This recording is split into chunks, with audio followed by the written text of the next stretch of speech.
Good morning, class 8. How are you all, children? We'll do example number 8 today. It is a very important example and has been several times asked in the exam. So, the example is Arjun is traveling at a speed of 40 kilometer per hour. Now, what does this 40 kilometer per hour means to us? It means that the distance traveled in 1 hour is how much? 40 kilometers. And distance traveled in 2 hours is, of course, 40 into 2, that is 80 kilometers. Distance traveled in 3 hours will be 40 multiplied by 3, that is 120 kilometers. Distance traveled in 4 hours will be 40 multiplied by 4, that is 160 kilometers.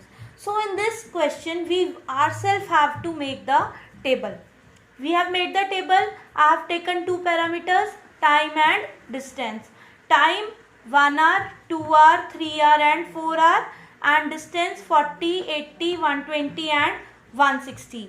Now along the x-axis and along the y-axis, this is the y-axis, children.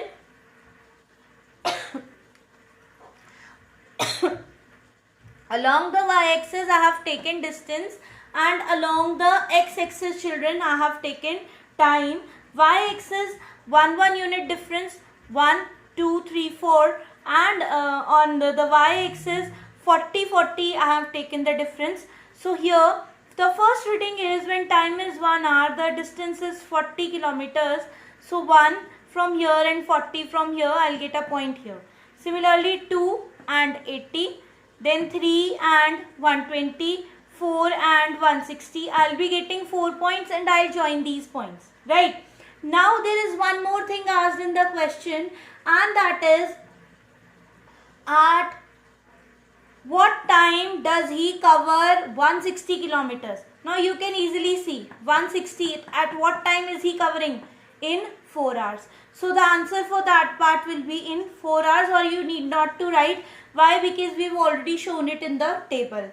The second part for the question was find the distance travelled in 2.5 hours. Now 2.5 hours means between 2 and 3. We have to take the point 2.5 and we have to, this is the point 2.5, and we have to start moving up. We'll see where it touches the line, and then we'll start moving towards the y-axis, and here you will find it exactly, it is lying between 120 and 80 degree, or 120 and 80 के बीच में क्या होगा?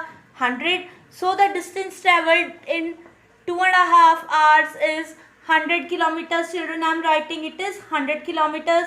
Now the very important thing, scale. So for x-axis 1 unit is equal to 1 hour, and in the y-axis 1 unit is equal to 40 kilometers. I hope the question is clear. Now I am giving you a worksheet along, children. You have to solve that worksheet also. Thank you.